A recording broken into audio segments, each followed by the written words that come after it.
So every so often, I need to insert a degree symbol or another symbol into a Word document or an email or a Google Doc, and I just can't remember how to do it. So this is a quick way to do it on really any software or any device. What you do is you go to your search engine of choice and you type in degrees symbol. Then what you're looking for is, we could copy this one right here, but I'd rather not copy a hyperlink. So I'm just going to look down and find a degree symbol here. There's one. And I'll just copy it.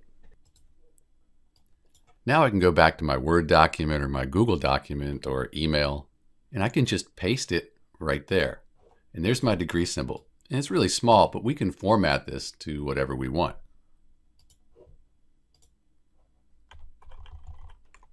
So say we have 25 degrees, there's our degree symbol.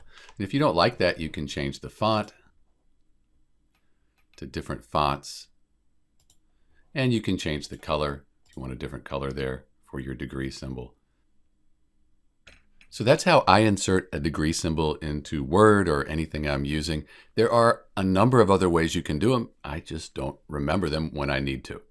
This is Dr. B, and I hope this helped. Thanks for watching.